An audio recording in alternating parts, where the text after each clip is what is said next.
For about the past 2 years, this ship has been on a steady diet of protein shakes and lean animal meats, and it's been hitting the gym. It's the most buffed ship in the entire game. Hello, I am Xarkun, and this is World of Warships Legends.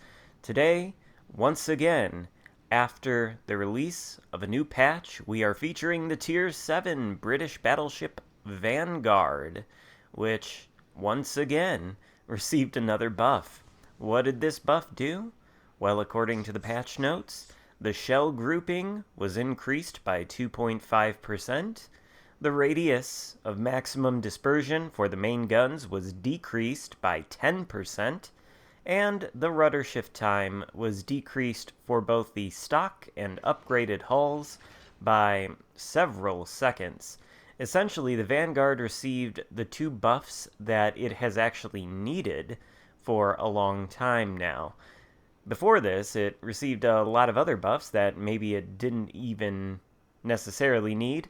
The most glaringly obvious one being the gimmicky single main battery reload booster, which I don't know if it's going to come into play here or not, but the Vanguard's problem prior to this point was that its accuracy was, at best, unreliable, and its rudder shift was unresponsive. Now its accuracy is noticeably much more reliable, and its rudder shift is pretty solid. And that makes the Vanguard, in my opinion, one of the better Tier 7 battleships on the tech tree right now. Now, I realize people are going to disagree with me on that, but I guarantee you, if you are having trouble with the Vanguard as far as its performance in battle goes, the problem is not with the ship, but with how you're playing it. And most likely, you aren't utilizing its armor effectively, because there are people to this day that I still see say the Vanguard has bad armor. It does not. That is ridiculous. The Vanguard has perfectly fine armor. The side armor is thick enough to protect its citadel, and the bow armor is 32 millimeters, which means it can't be overmatched by anything except the Yamato. Now, the Vanguard may be somewhat vulnerable to high explosive spam, but on the other hand, it's extremely good at demolishing cruisers with its British armor-piercing shells, so there's that.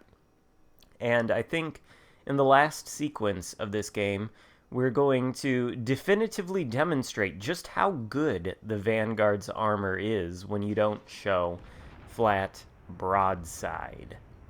But for now, we're trying to follow the FLAMU rules of playing battleships by taking up a centralized position where we have access to all of the enemy ships and we can support our team. We're up to 33,000 damage so far, and now we are searching for our next target. We had chunked the GK over there behind that highland a little bit in the beginning of the game. We take a broadside salvo from somebody who misses mostly, but we aren't paying attention to him. I don't think we can actually hit him here. Another great thing about the Vanguard, by the way, is that you could call it being given access to the concealment module some updates ago another buff. You can see I've got the detectability of this ship down to 12.4, which may be the best detectability of any battleship in this game.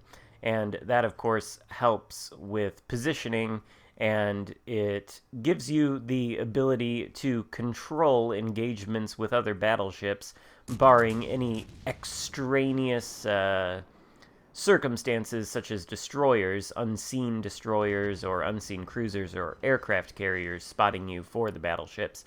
We're going to turn away now. It looks like there are 3 battleships near the Alpha Cap, and that is not a place where we want to go. No matter how strong and buffed the Vanguard may be, it can't take on 3 battleships simultaneously. Or can it? Spoiler alert.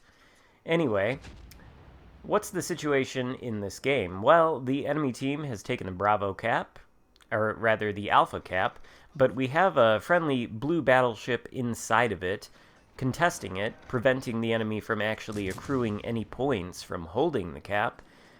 They do have Charlie secure, though. There's nobody contesting that, so they have an income there. And our friendly destroyer is, I think, in the process of trying to secure Bravo, but as you can see, there's an enemy battleship inside of it contesting it. So, while my team is ahead on points by a very small margin right now, that's going to change very, very soon, especially as this battleship in front of us demonstrates the point I just made earlier, that no ship, no matter what it is, can withstand the direct firepower of 3 battleships right in front of it. There he goes, giving the good luck chat wheel thing just before he goes down, perhaps not recognizing that his own positioning was the problem. In any case, that puts the enemy team ahead on points, but on the bright side, they've lost a destroyer, whereas we have not. I can't really think about that right now, though. I've got a Massachusetts, a Grosser first, and I think a Bismarck right there in front of me. Another friendly battleship, also inside of the Alpha Cap, and actually in the process of flipping it, has decided that he doesn't want to flip the Alpha Cap. He could potentially have stayed behind that island to shield himself from the GK and the other 2 battleships out there, and maybe secured the cap before sailing out to shoot at them. But, you know, he's out there now, he's taking fire, the enemy ships are constantly resetting him. I'm switching to high explosive. That's another good thing about the Vanguard. The reload time on the guns is very, very quick. I think it's down to 22 seconds on this build, and both the armor-piercing and the high-explosive are excellent. In fact, the armor-piercing Alpha Strike is comparable to the Iowa, which has 16-inch guns, and this only has 15-inch guns. In fact, I think this battleship might have the highest armor-piercing Alpha Strike on its 15-inch guns in the entire game. Perhaps I'm wrong about that, but I don't think I am. So, AP hits hard, but the HE also very good, and very good at starting fires. Certainly something to switch to when you're fighting angled battleships like this Bismarck out here. Now, these guys are still focused on my teammate, who is much closer to them, and like the other battleship before him, I don't think he's going to stand up especially well to the concentrated focus of all 3 of them, and that, of course, is going to leave me the solitary target as he goes down. And even though I just said, you know, battleships can't really push into 3 other battleships and survive, we're extremely healthy. We're on very, very high health right now. Our team is down by more than 300 points, and we have to make something happen here, or we're probably going to lose. We still do have the destroyer advantage, though, so that's something to take note of. The only question is that destroyer going to do anything to help us win the game? He has captured the Bravo cap, but we need more caps or more kills right now. The Grosser first is turning broadside in front of us, and these guys seem to be preoccupied shooting at my teammates in the center of the map, at least temporarily, but it can't have escaped their notice that there is a gigantic battleship less than 10 kilometers away from them, and now they're all 3 going to start focusing me. So I'm pointing my bow at them, and you can see I am taking quite a bit of damage from the secondaries. They're peppering my superstructure, starting fires, taking down my hit points, but my bow is perfectly adequate for blocking shots from the armor piercing of these battleships, and the Bismarck goes down to one of my teammates. GK is still broadside in front of me, shooting only the front 2 turrets at him. Obviously, the Vanguard's major problem is that the firing angles on its guns are not great, and in order to get all 4 on target when you're trying to shoot at an enemy, you have to be facing them almost broadside, I think at about a 45-50 degree angle. So that's not great. But the Grosser first goes down as well to my friendly teammates' fire. Even though they are in the center of the map, they are at least supporting me, and we have, between myself and the ships over near Bravo, developed somewhat of a crossfire. only the Massachusetts is left.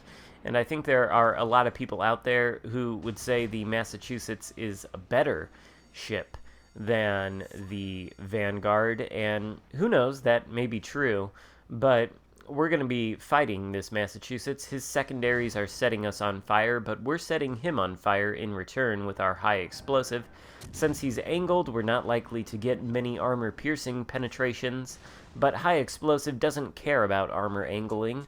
As long as the shells are big enough and the armor is thin enough, it will penetrate regardless of the angle and inflict some damage. Plus, it has a chance to start fire, and the Vanguard's chance to start fire is pretty good indeed. So we're just whittling down this Massachusetts here as we drive closer to him with our high explosive. We've got at least one fire burning merrily. He was, or perhaps still is, taking some support fire from some of our teammates. Looks like some high explosive salvos from the cruiser out there. So this isn't 1 versus 1. It's not, especially a fair comparison between the ships. It's not a fair fight. I have help. He does not. Even so, if it were a fair fight, I do think I probably would have come out on top in this engagement. Although, I don't know that I would have been able to kill all 3 of these battleships myself.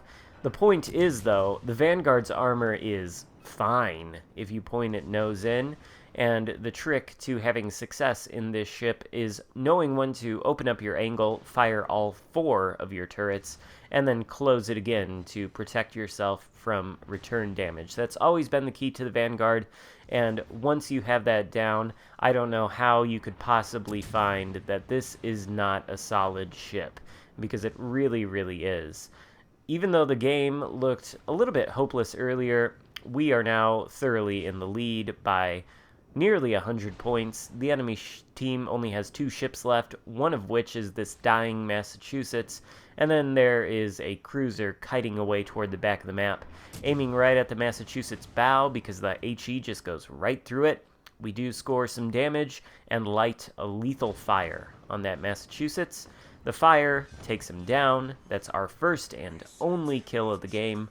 3 minutes left to go in the round. Only 1 enemy cruiser left, and this game looks like a pretty secure victory. So we finish with a rather impressive 143,335 damage, and once again, I'm here to tell you in conclusion that the Vanguard is a very solid ship. I would go so far to say that it is in fact a very good ship, especially right now in the current state it's in, and I'm liking it quite a bit. I think the friendly destroyer there kind of outshines us on the leaderboard, but certainly a solid game in the Vanguard. Hope you enjoyed it. If so, give it a thumbs up. Consider subscribing if you haven't already. Thank you so much for watching, and I will see you next time. Goodbye.